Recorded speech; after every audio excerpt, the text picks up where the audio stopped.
Dear learner, आज जो topic हम लोग डिस्कस करने वाले हैं वो topic ray optics class 12 CBSE board syllabus का मोस्ट इंपॉर्टेंट टॉपिक है। Power of lens. जनरली ये टॉपिक सीबीएसई बोर्ड 12th में तो नहीं पूछा जाता, बट इसका कुछ एप्लीकेशन है, या ये कहें हम कॉम्बिनेशन ऑफ लेंस, या कॉम्बिनेशन ऑफ लेंस का जब केस आता है पावर फाइंड आउट करने के लिए, तो उस केस में हम लोग पावर ऑफ लेंस का यूज करते हैं। देन अभी हम डिस्कस करेंगे कि ये जो पावर ऑफ लेंस की बात हम कर रहे हैं रे ऑप्टिक्स का, ये होता क्या है। तो जनरली आप एक सिंपल सा कॉन्सेप्ट समझिए, अगर कोई भी लेंस है, आइदर वो आपका कन्वर्जिंग लेंस हो या डाइवर्जिंग, इट मीन्स वो कॉनकेव लेंस हो या कॉन्वेक्स लेंस हो, दोनों ही लेंस जब भी इन पर कोई लाइट आती है तो ये लाइट को क्या करते हैं, बेंड करते हैं। तो जो बेंडिंग है लाइट की, वो हाउ मच, यानी कितना वो बेंड कर रहे हैं, कितने एंगल या कितने डिग्री बेंड कर रहे हैं। जो लेंस सबसे ज्यादा डिग्री का बेंडिंग, यानी आने वाली लाइट का, इंसिडेंट लाइट का बेंडिंग ज्यादा से ज्यादा एंगल बेंड करता है, उस लेंस का पावर ज्यादा कंसिडर किया जाता है।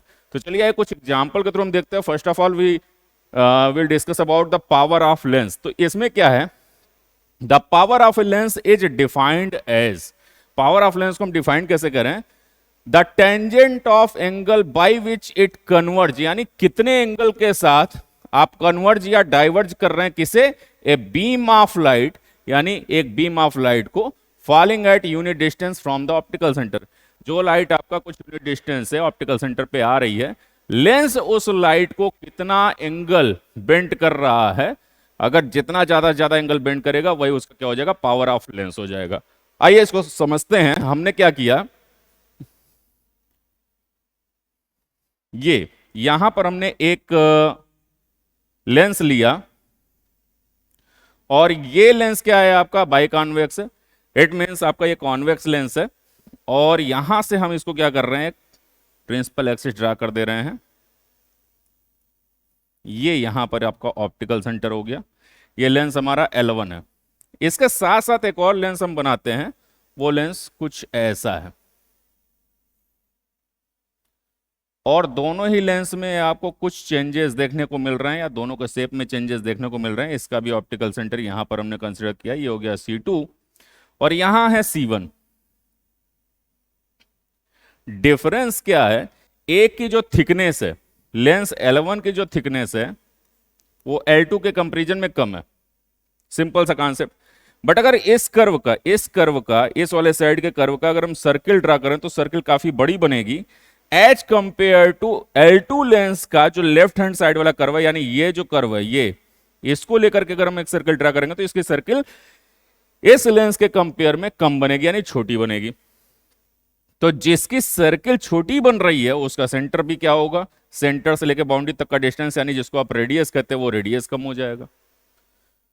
तो सिंपल सा कॉन्सेप्ट ये है कि अगर हम प्रिंसिपल एक्सिस के पैरेलल कोई लाइट को इस लेंस पर फॉल आउट कराते हैं, यानी फॉल कराते हैं, तो ये लेंस क्या करेगा, इस लाइट को कन्वर्ज करेगा कुछ यहां जाकर के, और प्रिंसिपल एक्सिस पे आने वाली लाइट, जब लाइट लेंस से कन्वर्ज होती है तो जिस पॉइंट पे कन्वर्ज होती है उसको हम क्या कहते हैं, फोकस कहते हैं उस लेंस का, यानी इसकी फोकस ये हो गई। F1 कंसिडर कर लिया फोकल लेंथ हमने। और टेंजेंट अगर ड्रा कर रहे हैं इस आने वाली लाइट का, तो हमें पता चल रहा है, अच्छा ये इतना एंगल जो है, ये जो है θ1 एंगल, लाइट क्या हुआ, सीधी वाली लाइन से क्या हुई, नीचे की ओर बेंट हो गई। सेम यही प्रोसेस अगर हम वहां अप्लाई करते हैं, ये एक प्रिंसिपल एक्सिस के पैरेलल लाइट गई, और ये लेंस क्या करेगा, इसको अगेन क्या करेगा, कन्वर्ज करेगा। तो जब कन्वर्ज करेगा तो कुछ इस तरह से कन्वर्ज करेगा। यहां इसका भाई प्रिंसिपल एक्सिस के पैरेलल लाइट है तो फोकस से ही होके जाएगी, और उस लाइट का, यानी इस लेंस का जो फोकस है, यानी फोकल लेंथ है, वो आपका हो जाएगा F2। क्लियरली विजिबल है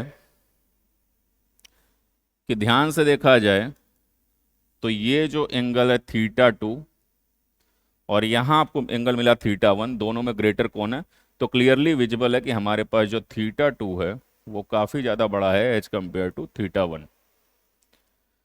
इसके साथ साथ एक और चीज आप देखिए, लेंस L1 जिसकी थिकनेस कम है, जिसके कर्व का सर्किल ड्रा किया जाए तो सर्किल बड़ा बनेगा, as compare to this curve इसकी सर्किल छोटी बनेगी। इसका फोकल लेंथ इस लेंस के फोकल लेंथ से बड़ा है, ये आपको दिख रहा है, ये फोकल लेंथ उससे बड़ा है। इट मींस जो लेंस थिक है, सॉरी ये थिन है, थिक नहीं है, ये थिन है, पतला है, कंपेयर टू दिस लेंस, तो थिन वाले लेंस का फोकल लेंथ काफी ज्यादा बड़ा है as compare to this lens. लेकिन हमें यह क्लियर हुआ कि जिसका फोकल लेंथ बड़ा है उसका कन्वर्जेंट एंगल क्या है, कम है, यानी छोटा है। तो यहां यह पता चल रहा है कि लाइट का कन्वर्जन, लाइट का बेंडिंग इस लेंस में कम हो रहा है, यानी कि जिस लेंस का कन्वर्जन यानी बेंडिंग ऑफ लाइट हम दिखा रहे हैं, बेंडिंग ऑफ लाइट क्या है, बेंडिंग ऑफ लाइट शो किया जाता है कि हाँ लेंस की जो पावर है वो बेंडिंग ऑफ लाइट को ही डिफाइन करती है। ज्यादा से ज्यादा लाइट बेंट होगी पावर ज्यादा होगा, और अगर लाइट कम बेंट हुई तो पावर कम होगा। इट मींस जो इसका पावर होगा वो इनवर्सली प्रोपोर्शनल है किसके, फोकल लेंथ के।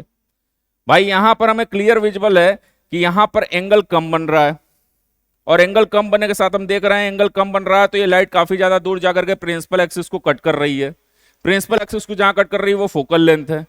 इट मींस फोकल लेंथ ज्यादा बड़ा मिला, फोकल लेंथ ज्यादा बड़ा मिला, पावर कम हो गया। यहां देखते हैं फार्मूला तो वही है पावर फाइंड आउट करने का। यहां आप देख रहे हैं फोकल लेंथ कम है, तो फोकल लेंथ कम है, फोकल लेंथ हमने कम रखा, पावर बढ़ गया। पावर बढ़ने के साथ मतलब लाइट की बेंडिंग क्या हो गई, ज्यादा मिली, यानी एंगल ऑफ कन्वर्जेंस हमको ज्यादा मिला। ये वाला लेंस आपको लाइट को ज्यादा बेंड कर पा रहा है। तो क्लियरली विजिबल हुआ कि अगर यहां से प्रोपोर्शनलिटी हटाते हैं तो कोई ना कोई कांस्टेंट लगाएंगे, और वो कांस्टेंट के कंसीडर कर लें, और आफ्टर ऑल जो के की वैल्यू है वो 1 होगी, तो 1 इंटू 1 1/f। दोनों ही लेंस से आप अच्छे तरीके से समझ चुके होंगे कि अगर कोई लेंस ज्यादा थिक है बीच से तो उसका कन्वर्जेंस पावर ज्यादा होगा, कोई लेंस अगर थिन है, पतला है, तो वो ज्यादा लाइट को बेंड नहीं कर पाएगा, उसका कन्वर्जेंट एंगल कम मिलेगा, उसकी वैल्यू कम होगी। आफ्टर दैट हम ये भी जानते हैं कि जो फोकल लेंथ होता है यानी पावर की जो यूनिट होती है, जो यूनिट होती है यूनिट ऑफ पावर, वो किस में आती है, डायोप्टर में आती है, डायोप्टर में लिखी जाती है, राइट की जाती है। अगर हम ये कहें कि जो पावर है वो +5 डायोप्टर है, इट मींस हम किस लेंस की बात कर रहे हैं, कॉन्वेक्स की बात कर रहे हैं। कॉन्वेक्स की वैल्यू किस में आती है, प्लस में आती है। अगर पावर हमने बोला -5 डायोप्टर है तो ये किसकी पावर है, ये कॉनकेव लेंस की पावर है। तो पॉजिटिव और नेगेटिव साइन किसे डिनोट करते हैं, पॉजिटिव कॉन्वेक्स लेंस को और निगेटिव कॉनकेव को। ये कुछ केसेस थे लेंस के कॉन्सेप्ट को समझने के लिए। आफ्टर दैट एक और केस हम समझते हैं जिसमें हम दो लेंस मिनिमम यानी कॉम्बिनेशन ऑफ लेंस का केस लेकर के चलते हैं, और उसमें हम क्या करेंगे, दो लेंस को एक साथ रखेंगे और उनके पावर के बारे में थोड़ा सा कैलकुलेशन करेंगे कि आखिर पावर अगर हमें कॉम्बिनेशन ऑफ लेंस का फाइंड आउट करना है तो कैसे निकलेगा। चलिए आइए देखते हैं उसको।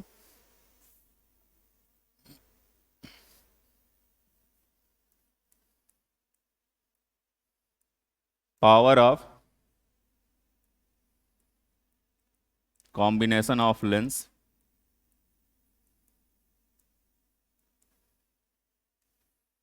हमने क्या किया, ये एक लेंस कंसिडर कर लिया और ये हो गया हमारा प्रिंसिपल एक्सिस। अभी हमने एक लेंस कंसिडर किया है और इसके बाद हम क्या करेंगे, इस लेंस पर एक लाइट फॉल कराएंगे। एक ऑब्जेक्ट कंसिडर करते हैं, ये रहा हमारा ऑब्जेक्ट पॉइंट ओ पर, और यहां से एक लाइट गई कुछ इस तरह से। लाइट जैसे ही यहां पर इंटर की, लाइट इंटर करने के बाद फिर बेंट होना शुरू हुई, कुछ कन्वर्ज हुई इस तरीके से इस डायरेक्शन में, और इस डायरेक्शन में कन्वर्ज होने के बाद ये लाइट यहां पर आकर के मिल रही है, यानी इस पॉइंट पर आपका ऑब्जेक्ट से इमेज बन रहा है आई। हालांकि ये वर्चुअल लाइट नहीं होगी, बट हमने इसको डॉटेड लाइन से इसलिए बनाया क्योंकि अभी हमें एक और डायग्राम बनाना है। तो हमने क्या देखा कि ये जो आपका मीडियम था ये तो रेरर मीडियम है, लेकिन अंदर की बात करेंगे तो ये आपका हो जाएगा डेंसर मीडियम। आफ्टर दैट फिर आपका क्या हो गया, रेरर मीडियम हो गया। तो ये जो लाइट है जहां जा रही है, ऑब्जेक्ट डिस्टेंस जो है उसको जनरली हम लोग रे ऑप्टिक्स में यू से डिनोट करते हैं, एंड इमेज डिस्टेंस को हम लोग वी से डिनोट करते हैं। ये रहा आपका वी। आफ्टर दैट हम क्या करेंगे, अगर आप इसको वी नहीं, अभी ये फाइनल इमेज नहीं है, लेकिन इस लेंस के लिए वो फाइनल इमेज हो गई, तो आप इसको क्या कर लीजिए, ये फाइनल इमेज नहीं है तो आई डैश, और फाइनल इमेज डिस्टेंस नहीं है तो वी डैश। इमेज डिस्टेंस अभी कंसिडर नहीं कर रहे हम फाइनल। अब हम इसके साइड में एक और लेंस लगाते हैं, तो आइए एक और इसी टाइप का लेंस लेते हैं हम।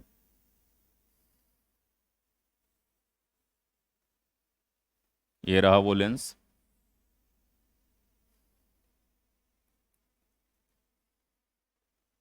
ये लेंस L2। अब हम क्या देख रहे हैं यहां पे कि ये लाइट जो यहां से निकली है, जब ये इसमें इंटर कर रही है, इसमें आ रही है, यहां आई, यहां आने के बाद ये लाइट, ये लेंस क्या करेगा, आने वाली लाइट को और ज्यादा अंदर बेंड करेगा। यानी और भाई अभी तो इसने बेंड नहीं, ये यहां से जितना बेंड होना था हुई और यहां पर इमेज बन गया। बट सेकेंड केस में हम क्या देखते हैं, ये लाइट किस में इंटर कर रही है, दूसरे लेंस में।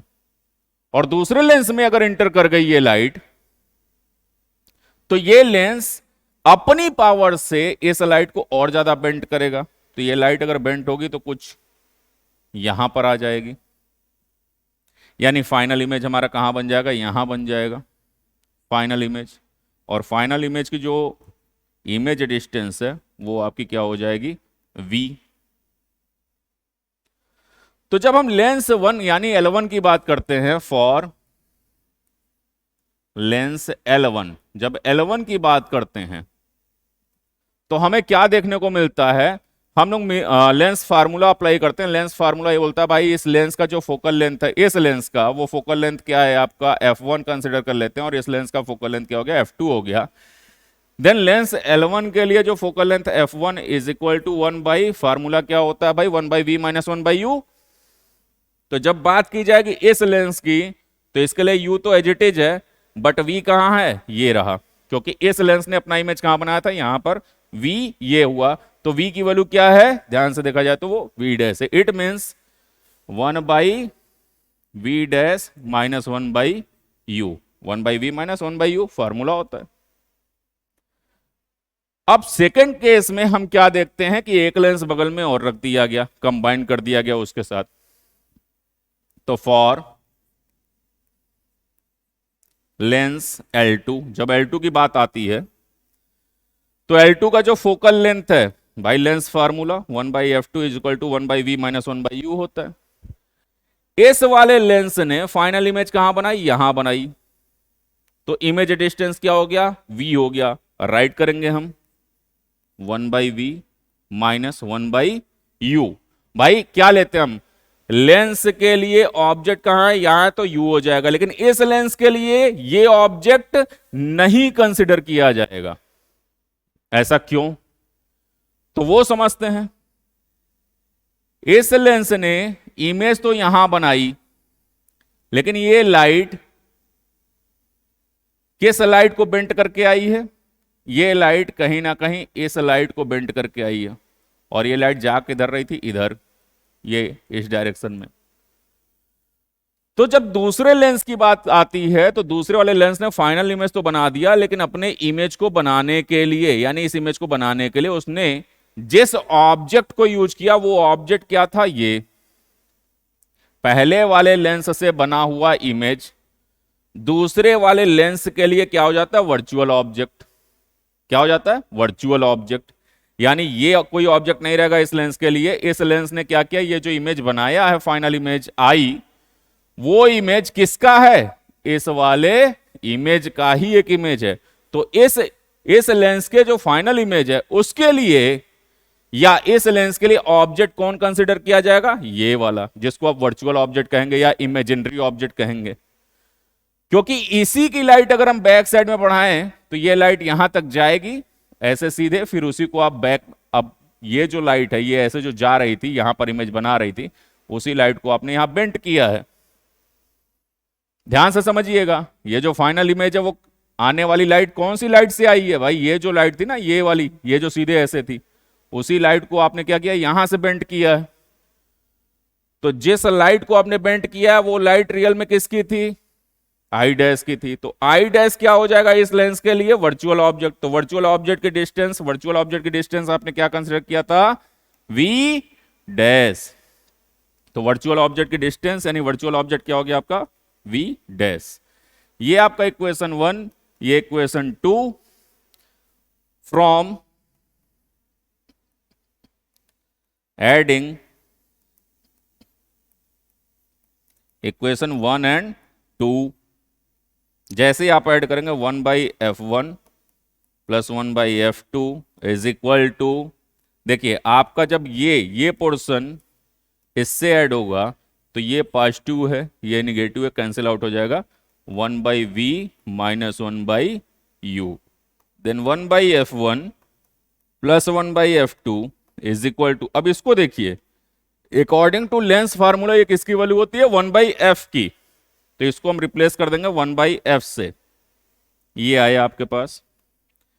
इट मीन जो फाइनल रिजल्ट आया हमारा वो आया 1/f is equal to 1/f1 plus 1/f2। अच्छा 1/f किसके इक्वल होता है, power of the lens, P is equal to 1/f1 power of lens L1 plus 1/f2 power of lens F2, sorry L2, ये हो गया। सपोज आपके पास और भी ज्यादा लेंस इसमें कंबाइंड है तो आप फाइनल इस तरह से राइट कर सकते हैं, P1 plus P2 plus P3 and so on, जब तक आपके लेंस ऐड है, कंबाइंड है। तो इस तरीके से आप क्या करेंगे, कॉम्बिनेशन ऑफ लेंस के केसेस को सॉल्व करेंगे। तो यहां पर हमारा क्या हुआ कि जो लेंस का कॉन्सेप्ट है वो रे ऑप्टिक्स का आज खत्म हुआ। देन नेक्स्ट लेक्चर में हम आपसे फिर मिलते हैं प्रिज्म के कुछ नए केसेस के साथ।